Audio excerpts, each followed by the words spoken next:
In the heart of St. Louis, where the air smells like money, people faking like money, and making lots of bad decisions, where the Hellcats, the big trucks, and the nice cars flew through the streets of the city. Tia, Dre, and Bianca found themselves tangled in a mess that would have the whole north side talking for weeks. You see, Tia was 27, with a caramel complexion, thick hair that hung down her back, and an attitude sharp enough to cut glass. She had a little apartment in North County. She worked at a boutique downtown, and she kept herself right. Her man Dre, he was her pride and joy, or at least he used to be. Dre had that north side swagger, always dressed in designer, with a nice chain that never left his neck, and a hustler's grind that had Tia hooked since the first day they met. For 3 years, they had been inseparable, and Tia thought they were building towards something real, maybe even marriage and a couple of kids, but little did she know, Dre had some secrets. Dre had a girl he grew up with. He called her his sister. Her name was Bianca. Bianca and Dre had known each other since they were kids, growing up on the same block over off of Delmar. Bianca was always around calling Dre her brother, but Tia wasn't blind and she certainly wasn't buying it.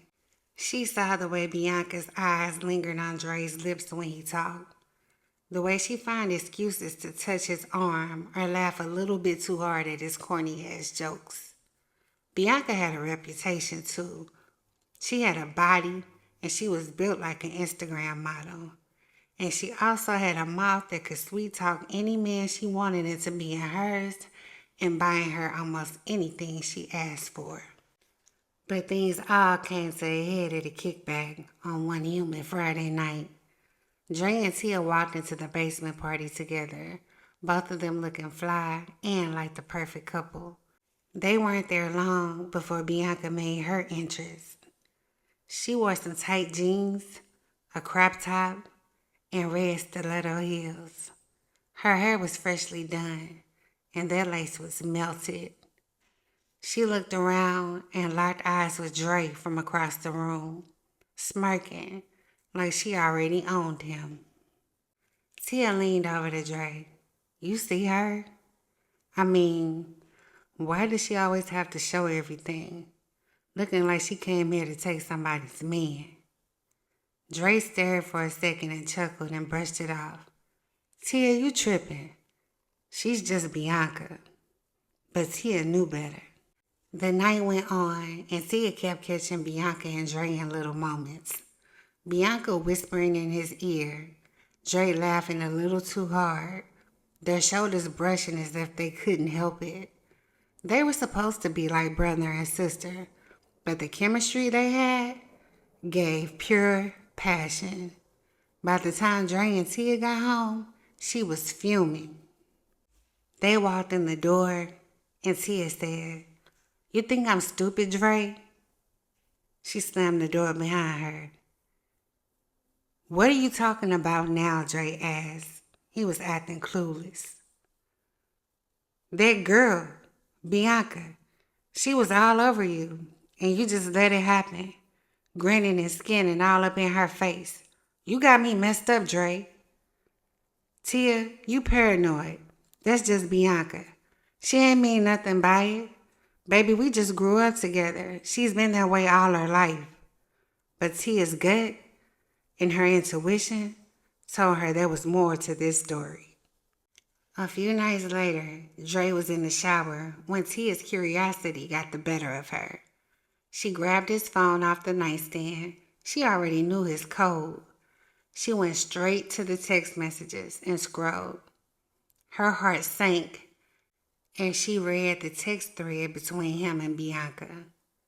Text from Bianca. You know you don't belong with her. You deserve better. Dre's reply. Bianca, you need to chill. We just friends. Special friends, but friends at that. Text back from Bianca. Okay, so why you always hitting me up late? You know what it is. Tia's hand shook as she stared at the screen. She cursed under her breath.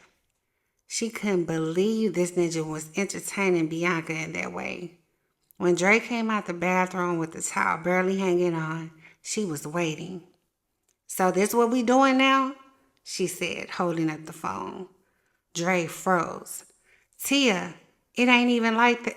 He didn't even get to finish. "Don't you dare lie to me, Dre," she yelled, tears stinging her eyes. "So both of y'all think y'all gonna sit up and play in my face?" Bet. Dre tried to explain, but Tia wasn't hearing it. She grabbed her purse, her keys, and she was out. Still breathing hard, Tia was beyond pissed, and she was fuming. But Tia wasn't the type to just walk away quietly. She needed to prove a point. "Oh, this bitch think it's a game." She showed up at Bianca's job the next day. She parked around the block and walked around the corner and waited for Bianca outside the nail salon off Kings Highway. Bianca strutted out, her hair wrapped up, looking smug as ever. "Oh, hey, Tia girl, you getting your nails done?" Bianca said, her voice dripping with fake sweetness. "Don't hate me, ho," Tia snapped, stepping up close to her. "Bianca, you been messing with my man, slut?" Bianca smirked, crossing her arms. "If he was really your man, why he keep running to me and up in me?" That was it. Tia took off on her, catching Bianca off guard. The two women went at it. Nails flying, hair getting yanked, while a crowd gathered. Everyone had their phones out to record. An old crackhead yelled, "World Star," while a worker from the salon called the police. Tia left just in time not to be arrested, and even though Bianca was a snake, she was nobody's snitch.